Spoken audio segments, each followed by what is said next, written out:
దేశవ్యాప్తంగా type 1 diabetes కేసులు పెరుగుతున్నాయన్నారు doctor Annie. ప్రపంచంలోనే అత్యధికంగా కేసులు ఇండియాలో ఉన్నాయని చెప్పారు. టైప్ 1 డయాబెటిక్ కి గురవుతున్న వారిలో చిన్నారులే అత్యధికంగా ఉన్నారన్నారు. ఇప్పటికైనా రోజువారీ లైఫ్ స్టైల్ మార్చుకోకుంటే ఈ కేసులు మరింత పెరిగే అవకాశం ఉందంటున్న డాక్టర్ యానీతో మా ప్రతినిధి వంశీకృష్ణ ఫేస్ టు ఫేస్. ఈ మధ్యకాలంలో మనం చూస్తూ ఉన్నాం, చిన్నపిల్లల్లో సైతం డయాబెటీస్ అనేది రోజురోజుకి పెరుగుతూ ఉంది. ప్రజెంట్ దీనికి రకరకాలమైనటువంటి వైద్య సేవలు అందిస్తూ ఉన్నారు. కొంతమందికి టైప్ 1 డయాబెటీస్ వారికి మాత్రం చిన్నారులో మాత్రం ఇంజెక్షన్స్ ఇవ్వాల్సినటువంటి అవసరం ఉంటుంది, ఇన్సులిన్స్ ఇవ్వాల్సినటువంటి అవసరం ఉంటుంది. వీటి సంఖ్య రోజురోజుకి కూడా భారతదేశంలో పెరుగుతోంది. ప్రధానంగా వీటికి ఇంజెక్షన్స్ ఇచ్చే పద్ధతులు ఎన్ని రకాలు ఉన్నాయి, దాంతోపాటుగా పిల్లలలో ఈ టైప్ 1 టైప్ 2 డయాబెటీస్ పెరగడానికి ప్రధాన కారణాలు ఏందో తెలుసుకునే ప్రయత్నం చేద్దాం. మనతో పాటు డాక్టర్ యానీ గారు ఉన్నారు, వారితో మాట్లాడించే ప్రయత్నం చేద్దాం. మేడం చెప్పండి, ప్రధానంగా పిల్లలలో ఈ మధ్యకాలంలో మనం ఎక్కువగా చూస్తూ ఉన్నాం. ఒకప్పుడు వృద్ధులు, మధ్య వయస్కుల వాళ్ళలో చూసేటువంటి డయాబెటీస్ అనేది చిన్నపిల్లల్లో యువత కనపడుతూ ఉంది, కానీ ఇప్పుడు చిన్నపిల్లల్లో కూడా ఎక్కువగా కనపడుతూ ఉంది. దీనికి గల ప్రధాన కారణాలు ఏమంటారు? ఇప్పుడు డయాబెటీస్లోనే చాలా రకాలు ఉన్నాయి. సో టైప్ 1 డయాబెటీస్ అనేది మనకు ఇన్సులిన్ శరీరంలో ఫామే అవ్వదు, సో తయారవ్వదు ఇన్సులిన్. సో దీనికి ట్రీట్మెంట్ ఓన్లీ ఇన్సులిన్. ఇప్పుడు సోషల్ మీడియా అన్నీ చూసారంటే టైప్ 1 డయాబెటీస్కి క్యూర్ ఉంది అలాంటివి చెప్తారు, బట్ అదన్నీ కరెక్ట్ కాదు. ఇప్పుడు ప్రస్తుతానికి రీసెర్చ్ అన్నీ జరుగుతుంది. మేబీ ఫ్యూచర్లో మనకి ఏదైనా క్యూర్ రావచ్చు, బట్ ప్రస్తుతానికి టైప్ 1 డయాబెటీస్ యూజువలీ పిల్లల్లో వస్తుంది అండ్ దీనికి ఓన్లీ ఇన్సులినే ట్రీట్మెంట్. అలాగే టైప్ 2 డయాబెటీస్ అది ఏమవుతుందంటే మనం బాడీలో ఫామ్ అయిన ఇన్సులిన్ సరిగా పనిచేయదు, సో ఇన్సులిన్ రెసిస్టెన్స్ ఉంటుంది. సో అలానే గర్భిణీ స్త్రీలో వచ్చిన డయాబెటీస్ జెస్టేషనల్ డయాబెటీస్ అంటారు. ప్యాంక్రియాస్ ఆ గ్రంథిలో ప్రాబ్లం ఉందంటే ప్యాంక్రియాటిక్ డయాబెటీస్, అది ఒక రకాల డయాబెటీస్. డ్రగ్స్ వల్ల అంటే స్టీరాయిడ్స్ యూస్ చేసిన వాళ్ళ, ఇంకా కొన్ని మందుల వల్ల రావచ్చు, అది కూడా డ్రగ్ ఇండ్యూస్ డయాబెటీస్ అంటారు. And some genetic forms of diabetes కూడా ఉన్నాయి. బట్ టైప్ 1 డయాబెటీస్ అని చూసారంటే యూజువల్గా చిన్నపిల్లల్లో వస్తుంది అండ్ ఇది చాలా కారణం ఉంటుంది. సో జెనెటిక్స్ ప్రాబ్లం ఉండొచ్చు.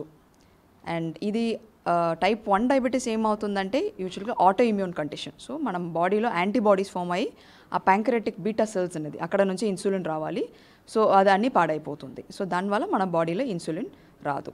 సో ఇది ఇన్ఫెక్షన్స్ ఉండొచ్చు, ఎన్వైరన్మెంటల్ ఫ్యాక్టర్స్ అని చాలా కారణం ఉంటుంది టైప్ 1 డయాబెటీస్ రావడానికి. మేడం ప్రధానంగా భారతదేశంలో హైదరాబాద్ నగరంలో కొంత ఎక్కువగా పెరుగుతూ ఉందని అంటున్నారు ఈ డయాబెటిక్స్ సంబంధించి. అటు వృద్ధుల్లో కావచ్చు, చిన్నపిల్లల్లో కావచ్చు, యువతలో కూడా. హైదరాబాద్లో పెరగడానికి కారణాలు ఏమంటారు ప్రధానంగా?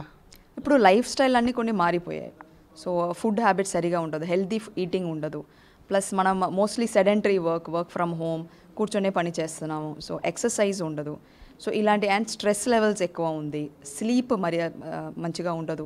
సో ఇది అన్ని కారణం ఉండొచ్చు. ఎందుకో all over the world actually ఇది డయాబెటీస్ పెరగడానికి ఇదన్నీ కొన్ని కారణం. ఇప్పుడు ఒక లేడీ చూసారంటే జెస్టేషనల్ డయాబెటీస్, గర్భిణీ స్త్రీలో వచ్చిన డయాబెటీస్ ఉందంటే అది ఆ రిస్క్ అనేది మనకి ఎపిజెనెటిక్ చేంజెస్ అంటారు.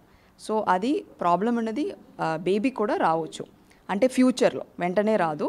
సో ఇలాంటి ఇన్ న్యూట్రో అది ఫీటల్ ఆరిజిన్స్ ఆఫ్ డిజీజ్ అంటారు. అంటే మనం పుట్టిన ముందే కూడా మనం ఎన్వైర్న్మెంట్, ఇంట్రా యూట్రైన్ ఎన్వైర్న్మెంట్ ఎలా ఉందో దాన్ని బట్టి మనకు కూడా రిస్క్ ఉంటుంది. సో మనకు జెనెటిక్ కొద్దిగా మారొచ్చు.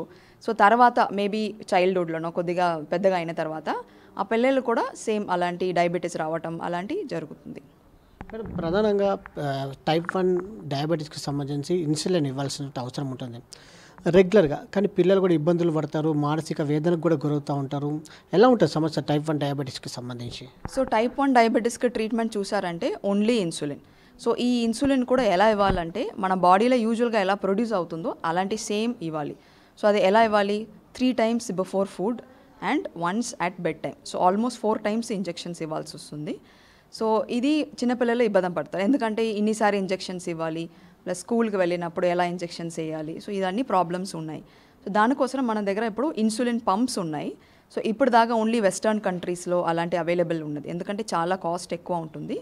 బట్ ఇప్పుడు మనకి నిమ్స్లో ఇది ఫ్రీగా ఇస్తున్నాం insulin pumps for type 1 diabetes చిల్డ్రన్కి, usually 5 years of age and above.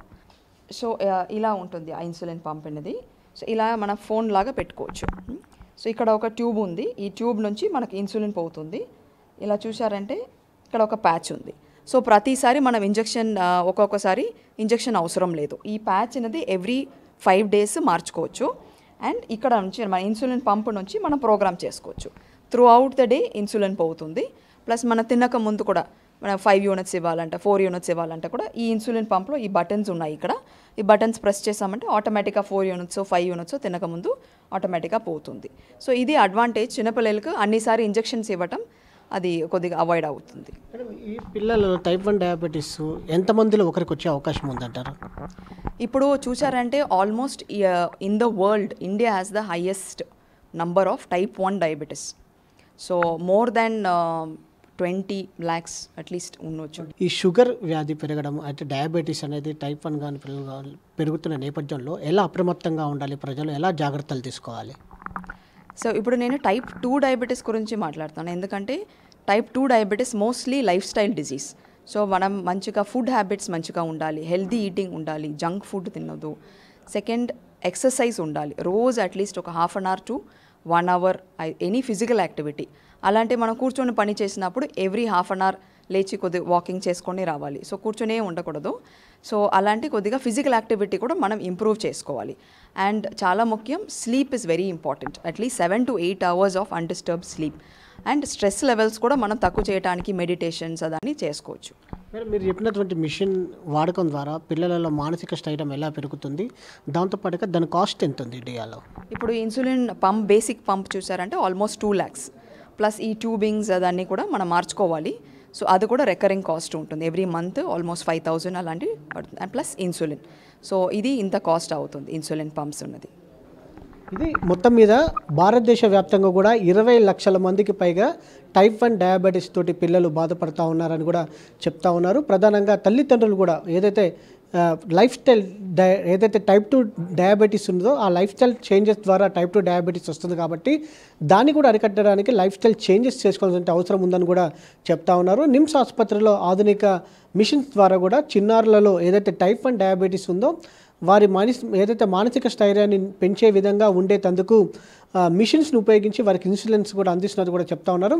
మొత్తం మీద దేశవ్యాప్తంగా కావచ్చు, ప్రధానంగా అటు తెలంగాణలో కూడా హైదరాబాద్లో కూడా ఈ డయాబెటీస్ అనేది పెరుగుతున్నటువంటి నేపథ్యంలో ప్రజలు జాగ్రత్తలు వహించాల్సిన అవసరం ఉంది.